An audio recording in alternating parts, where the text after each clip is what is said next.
Alors c'est parti.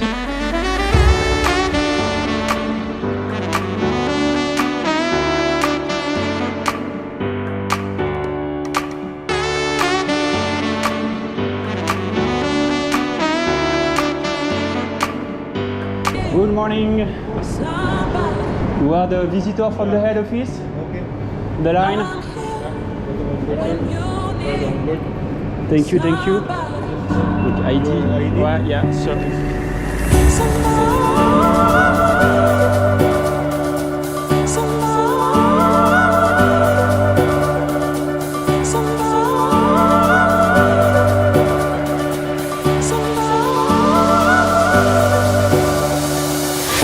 Donc là, typiquement, on a une baie avec des reefers. Vous voyez ce bruit, c'est les ventilateurs, c'est le compresseur du reefer. Et on voit un peu mieux peut-être ici. Et vous voyez donc tous les branchements que font là. Alors là, juste pour au niveau de la structure, donc ça c'est l'hiloire de cale, ça c'est le panneau de cale. Donc ça c'est une partie fixe, hein, c'est le navire, ça bouge pas. Par contre ici, ça c'est le panneau de cale. Pour accéder à la cale, du coup le portique va ouvrir ce panneau de cale et juste le poser. À quai, je sais pas si on a des exemples de panneaux de cale, là on n'en voit pas. Mais en gros, donc voilà, donc là ça c'est une partie qui bouge, c'est pas le cas, donc c'est un truc qui est énorme, hein, qui fait 50 tonnes à peu près d'acier. Et du coup les conteneurs, il va aussi supporter, c'est pas le cas, il va supporter tous les conteneurs qu'on met sur la pile. Donc on peut pas mettre n'importe quel poids. Il y a un moment, tu as une limite de structure, et si on la dépasse, collapse.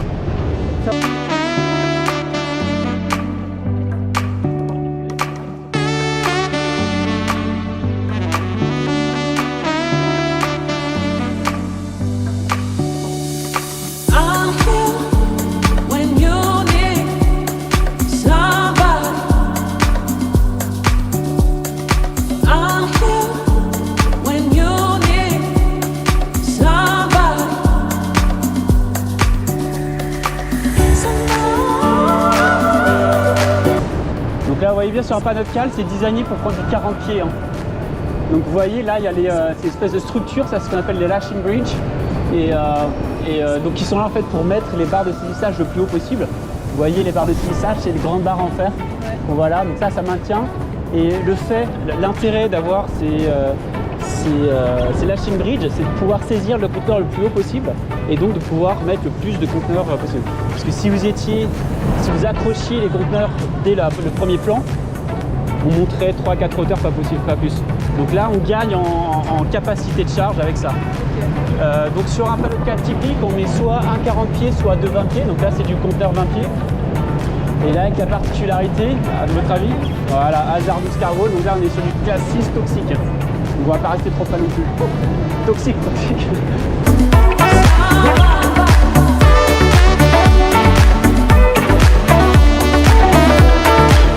Donc là, c'est un life raft. Donc en fait, il y a, on va dire, deux moyens principaux d'abandonner le navire si jamais il coule, etc.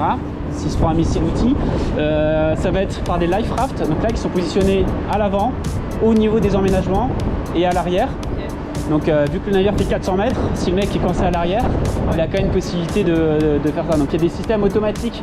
Si le navire coule, ça va venir couper ici et ouvrir ça. Donc le life raft va venir ouvrir automatiquement. Et la deuxième moyen, c'est des lifeboats.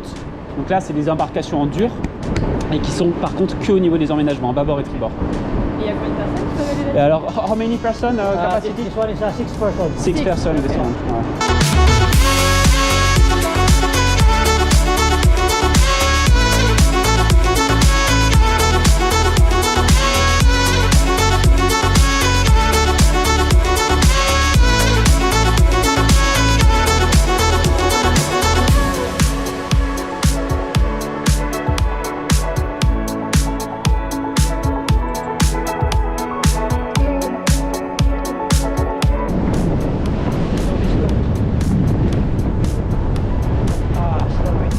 Un peu la... Donc ça c'est juste pour manœuvrer l'ancre. Donc ça c'est un frein. En fait c'est un frein, ouais ça ressemble là. This is a brake. So during the brakes, so we need to disengage the gear here.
Donc là c'est juste intéressant parce qu'on a une belle picture de ce que c'est les, enfin voilà, de comment sont disposés les conteneurs.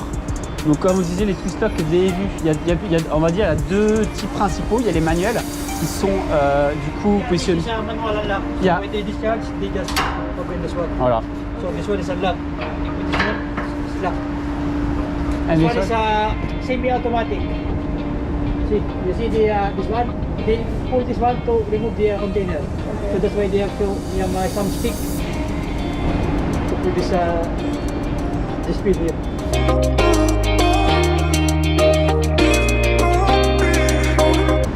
Et là, il y a combien de hauteur?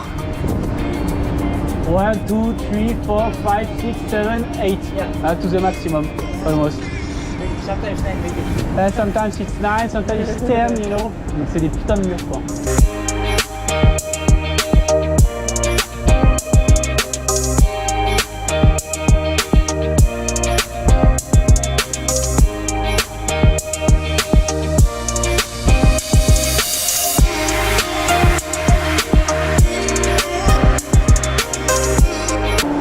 C'est plage de manœuvre arrière, même chose qu'à l'avant. Bien sûr, on accroche à l'avant, on accroche à l'arrière le navire, ce qui permet de maintenir. Donc on a la même chose, les treuils, etc. And how many lines? 1, 2. We have additional one, the big one. So we have 7,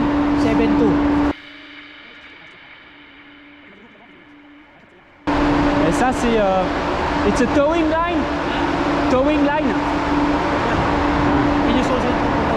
C'est une remorque mise là au cas où, si jamais à cause du vent, alors là c'est un vent qui est accostant, donc il y a, enfin accostant en limite, mais, donc ça, c'est pas un vent qui va pousser le navire à décoster, mais au cas où à cause du vent, c'est des grosses rafales, si les lignes viennent en rupture, le commandant va appeler le port et il y a un remorqueur qui va venir en urgence pour éviter qu'il vienne se cracher quelque part. Et donc ça c'est une towing line au cas où ils vont la mettre en pendant, accrocher, etc. Donc voilà, au cas d'urgence, il y a ça. We got problems in the streets again, drowning in the violence. It's getting pretty tense. A lot of anger in the faces I see, a lot of bitterness, communal emptiness. Don't trust the water friend, chemicals hide with the skeletons. Don't trust them. Ça c'est un élément qui est vraiment important, on a deux éléments de navigation importants. Ça c'est une aide à la navigation, ce qu'on appelle une aide à la navigation, c'est l'ECDIS. En fait, donc tu vas avoir des cartes qui vont être numérisées, les cartes nautiques qu'on voit ici. En live, donc tu positionnes les navires non-stop. Surtout que ça, c'est super confortable. Et en plus, tu reçois les signaux des autres navires qui t'envoient des signaux radio et qui te disent, ben voilà, ma position GPS, c'est ici, je fais telle route, tel cap, etc. Par contre, le radar, c'est ça. Donc là, le radar, ça, c'est différent. Donc ça va être le radar. Voilà, c'est un système qui est actif, exactement. Tu envoies des ondes électromagnétiques, tu balayes l'horizon.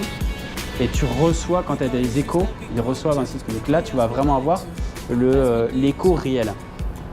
Et donc, bien sûr, il est éteint au port pour éviter de stériliser. We switch off during the passage at port. Et donc, ça, c'est le système principal de navigation. Donc, c'est avec lui qu'ils vont faire leur anti-collision. And what is 3 meters? Is the depth? La profondeur? Yeah. Il n'y a que 3 mètres en dessous du bateau? 3,60 mètres sous qui, ouais. C'est énorme, hein, c'est pas mal, hein, ça va. Hein. Bah, je peux dire que je fais moins. Hein. Donc pour la navigation, il y a deux types de compas. Le compas magnétique qu'on connaît depuis le Moyen-Âge, mais qui n'est pas du tout précis. Pourquoi? Parce que dépend des lignes de champ magnétique. Et les lignes de champ magnétique varient énormément d'une année sur l'autre, d'un mois sur l'autre. Donc notamment depuis 5-10 ans, il a migré, enfin le pôle nord magnétique a énormément migré, là il était pas au-dessus du Canada. Donc si tu le considères comme le nord, tu vas avoir une grosse marge d'erreur. Et donc on a le deuxième compas qui est le compas gyroscopique, où là en fait c'est des petites machines sur l'intérieur, c'est sur un effet gyroscope, où en fait l'effet gyroscopique, ce qui est vachement intéressant, c'est qu'il est ultra stable. Donc je sais pas si vous avez déjà fait tourner une roue super rapidement, etc. Vous voyez qu'il y a une stabilité. Et en fait donc cet effet gyroscopique joue là-dessus, où il va être calé sur un cap. Et après peu importe la façon dont tu secoues, etc., le truc, il va rester stable sur son cap. Donc ça, c'est le compas gyroscopique qu'on va utiliser. Il y en a deux, un pour le backup. Et donc lui, il va rester, il va fidèlement nous donner le cap par rapport au nord. Il va être, contrairement au compas magnétique, où là, je vois, tu vois, il y a 10 degrés d'erreur. Donc c'est énorme. Tu arrives à voir?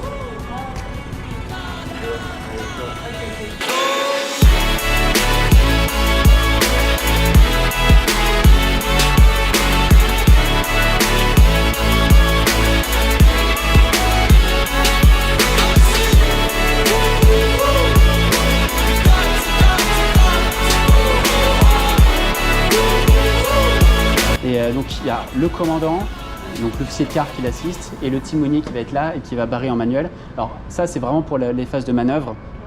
Sinon en mer, autopilot.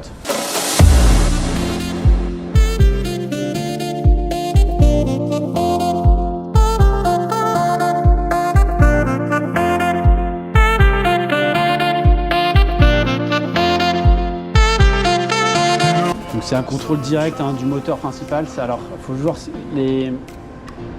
franchement, les porte-conteneurs de cette taille-là, ils sont sous-motorisés de dingue. Vous ne pouvez pas vous rendre compte. Franchement, c'est comme si vous conduisiez un 33 tomes avec un moteur de mobilette. Donc, il y a énormément d'inertie. Et donc, pour monter en allure ou pour descendre en allure, ça prend énormément de temps et énormément de distance.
chaudière.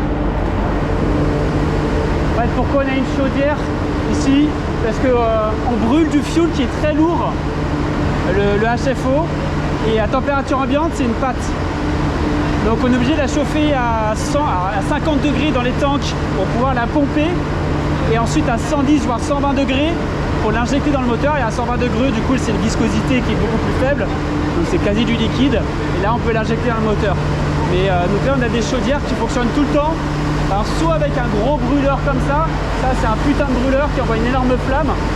Soit grâce, quand on est en mer, on récupère la chaleur des fumées du moteur principal qui sortent à 300 degrés et ça permet de réchauffer le fuel.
Ça c'est une connexion directe, donc le moteur va faire tourner cette grosse ligne d'arbre qui va aller jusqu'à l'extérieur. Donc là, juste là, sur le cul, déjà on est sous l'eau là, en niveau, et tu as l'hélice qui est juste derrière.